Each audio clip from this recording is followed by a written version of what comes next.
September 15th, 1940.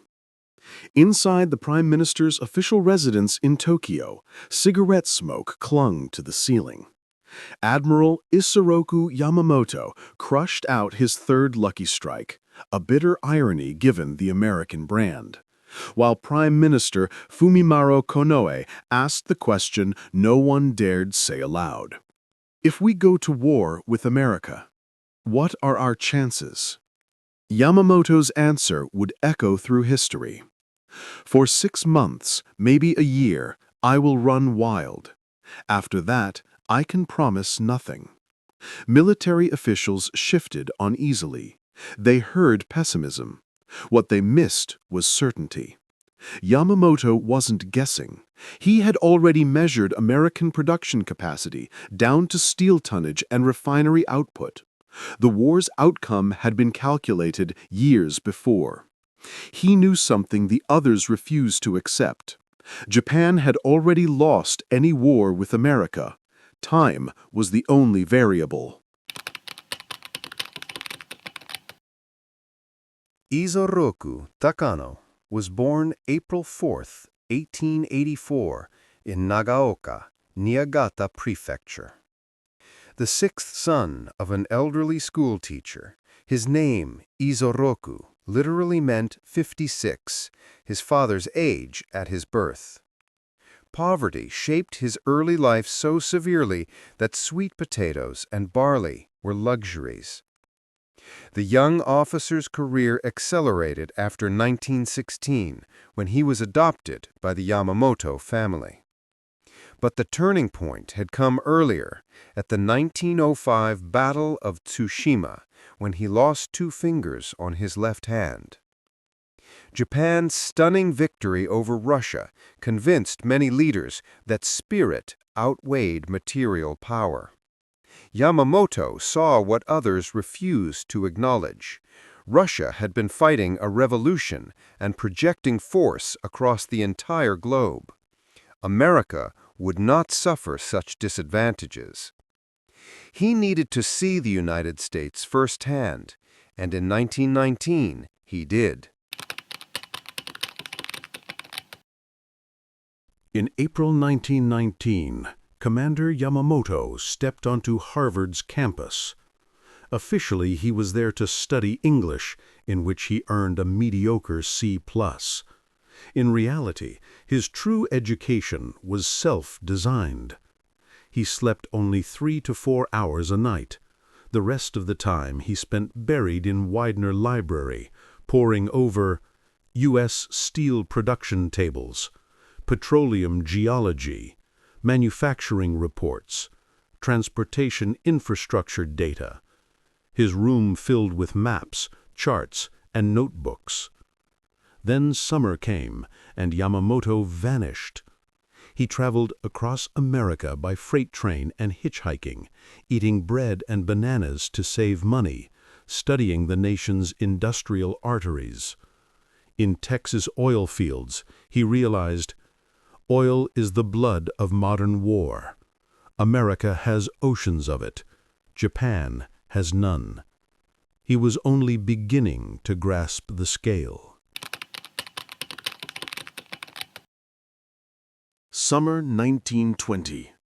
Yamamoto stood outside Ford's Highland Park plant, watching 20,000 workers flood the streets, most climbing into their own automobiles.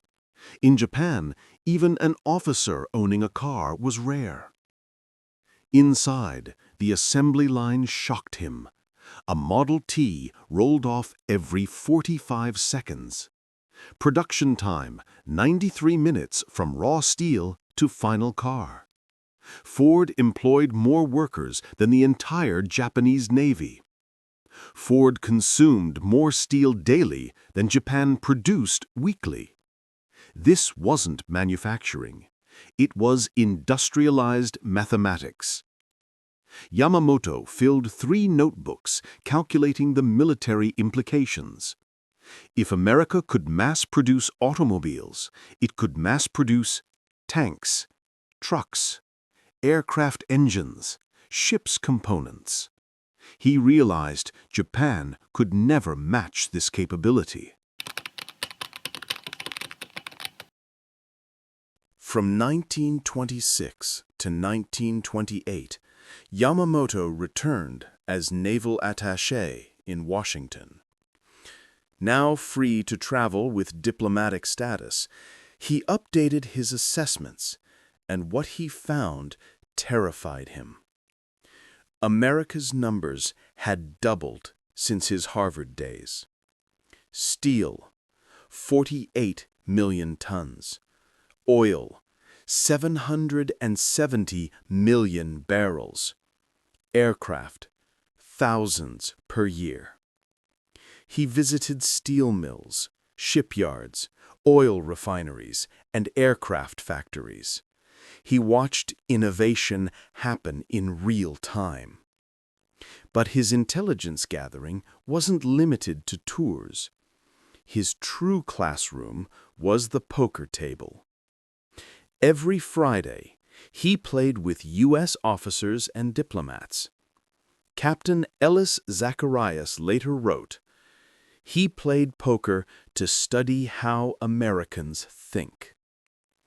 Risk-taking, aggressive betting, adaptability, deep pockets.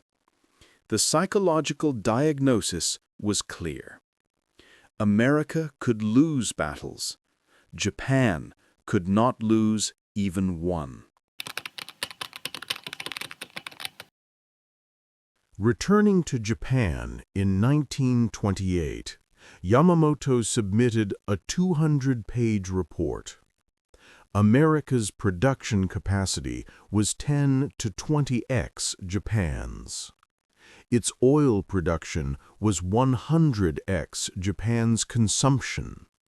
Its aviation future was unstoppable. Its mass production system could retool instantly for war. The report was filed and ignored. Hardliners whispered that Yamamoto was too American. He drank coffee, smoked Lucky Strikes, and spoke openly of defeat. By 1939, extremists wanted him assassinated. To save his life, the Navy transferred him to sea duty as commander of the combined fleet, the very force he believed would eventually be crushed.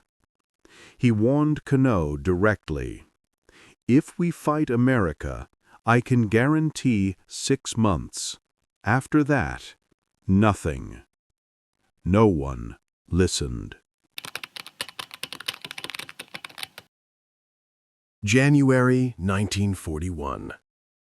Yamamoto began planning the Pearl Harbor strike, not out of belief in victory, but out of desperation.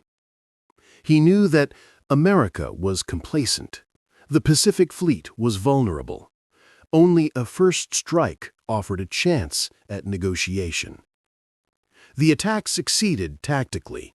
Strategically, Yamamoto saw immediate failure. The American carriers survived. The oil tanks and repair yards remained intact.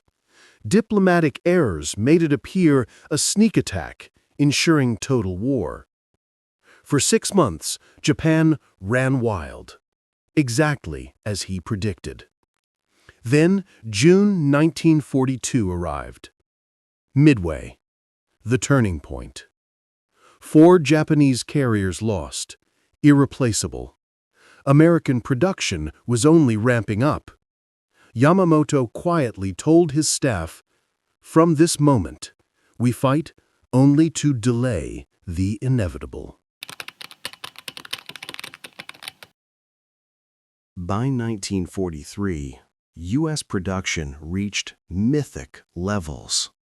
1 aircraft every 5 minutes, 1 ship every day, 1 carrier every month, 500,000 military trucks per year, 1.7 billion barrels of oil annually. Japan was already defeated. The war was merely acting out the equation Yamamoto had solved decades earlier. On April 18, 1943, American cryptographers intercepted his flight plan. Operation Vengeance was launched. P-38 Lightnings intercepted his bomber over Bougainville. The engines, fuel, aircraft, and tactics that killed him were all products of the industrial empire he had tried to warn Japan about. In his pocket was a poem. I have seen the future, and it belongs to those who build, not those who destroy. After his death, Admiral Zacharias broadcast to Japan, quote, "Your Admiral Yamamoto knew this day would come.